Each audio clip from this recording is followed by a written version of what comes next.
Alright guys, I wanted to get on here and do a video.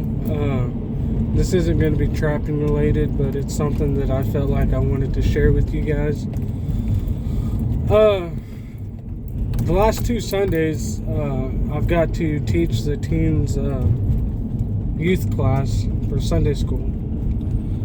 And yesterday, I went over the word faith and what, real faith is, what faith means. And the Sunday before, I went over the word blessing. We're blessed, and what that word really means, and how so many people have taken the meaning out of those two words, how they just use them and kind of throw them around on everything, and kind of just broke them down and talked about what their true meaning of it is. Like blessing, a lot of people nowadays, they get caught up in using the word blessing, like saying blessing instead of saying lucky. They find $1 on the ground and they pick it up and they're like, oh, it's a blessing. Well, you're lucky you found $1 on the ground. I mean, that's not really a blessing. I told the teens, in Matthew chapter 5 is the start of the Sermon on the Mount. And when Jesus went up on the mountain and started preaching, the first things out of his mouth was, blessed are the hurt, blessed are the weak in spirit and those that mourn. I think Jesus said blessed like 9 times at the beginning of the sermon. And, blessings are something that we get, that it's not really something we did to receive it. I told them, I said, in my opinion, a blessing is like your house. If you have a water pipe break under your sink and you don't know how to fix it, you don't have the money to pay a plumber to come fix it, but somebody at your church knows how to do that and they offer to come fix it and don't charge, they just offer to fix it their own time, that's a blessing. It was a blessing for you to have somebody like that that could offer to come help you when you're needing help.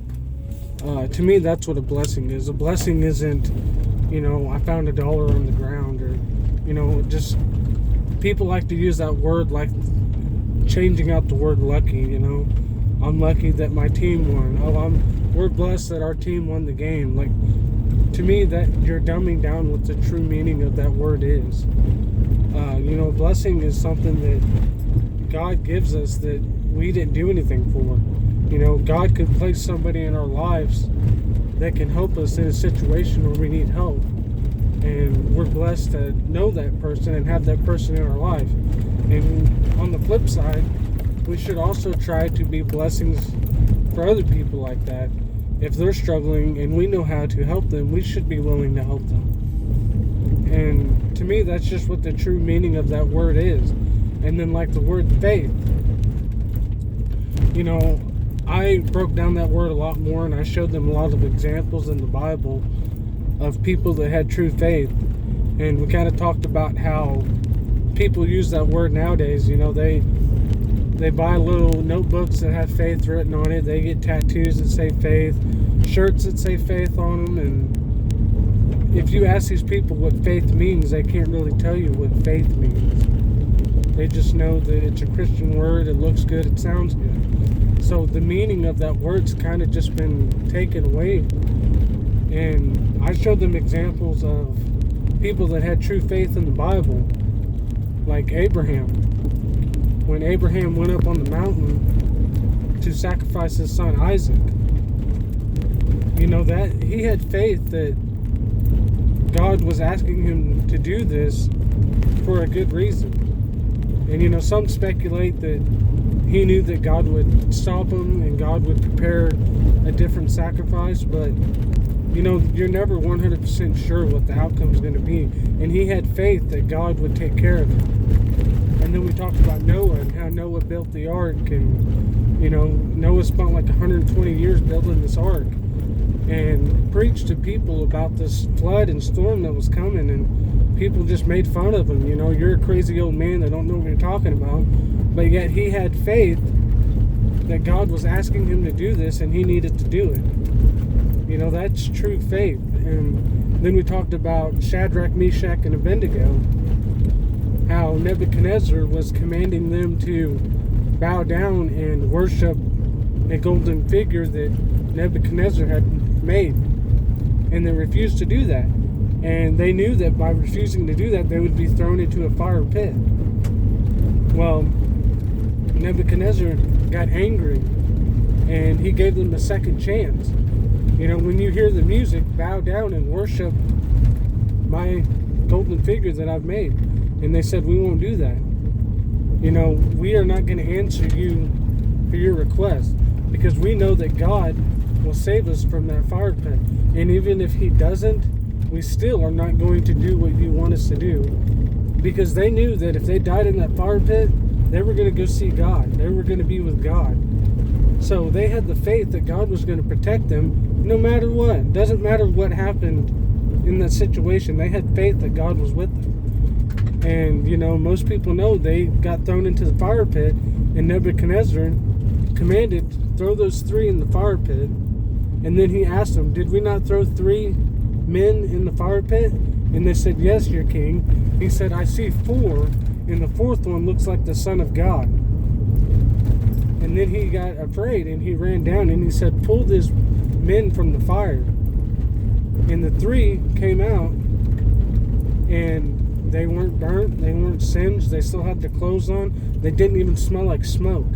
You know, they had true faith that God was going to protect them, and they didn't bow down to the king that was forcing them to do it. They had faith that God would protect them. And when I think of the faith those people had, you know, that's not even close to the type of faith that most people think they have an understanding for nowadays. You know, we talked about Job. I talked to them about Job and all the things that happened to Job. And yet Job still worshiped God. Even though he lost his wealth, he lost his health, he had sores all over his body, he still worshiped God. And he said, I know that all these struggles that I go through will be like gold in the end. So he kept his faith in God. He didn't get mad. He didn't yell at God. He didn't blame him. He kept his faith in God. Yes, he struggled a lot, but he kept his faith in God. He had true faith. And the last one I told him about that really stuck with me was watching the show Chosen. There's an episode on there talking about the Roman centurion and when Jesus heals his servant. You know, I didn't remember this story from when I was a kid.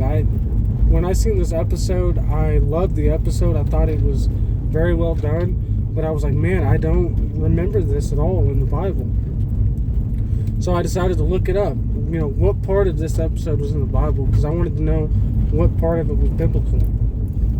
And about 90% of it is in the Bible. There's a few things that they stretched, like they made the servant his son. You know, that was a little made up for TV, but you know, the rest of it was true. And it's in Matthew, and I believe chapter 9. I might be wrong, but I think it's Matthew chapter 9. It talks about the Roman centurion, which is a Roman soldier. And it said this soldier runs up to Jesus, and he asked Jesus, my servant is dying at home. Can you please heal him? And Jesus said, yes, I will follow you back to your house, and I will heal him. And the Roman soldier said, no, I'm not worthy for you to step foot under my roof. But I know that if you speak the words right now, that he will be healed. And Jesus said, this man right here has more faith than anybody I've met in all of Israel. You know, he was talking about his disciples as well. He said this Roman soldier, they have their own God, they have their own beliefs, they don't believe in Jesus and God. But he had more faith in Jesus than his own disciples did. And I told him, I said, this story right here of the Roman soldier is something that we can relate to more on a daily basis. I believe, because I told him when we pray for healing for someone that we know that's sick or hurting, we should have the faith that we believe that Jesus is going to heal them. It's not that I'm praying and I hope that they get better. We should pray knowing God is going to heal these people. If it's in God's will, God's going to heal these people. We should have the faith to know God can do that and God will do that. Not be praying and just hope, oh, I hope they get better. I hope that, they get over this sickness. I hope that, this pain they're going through gets better. No, we should pray knowing that if it's in God's will, God's going to help these people. And to me, that's what true faith is. Faith isn't just, oh, I believe in God.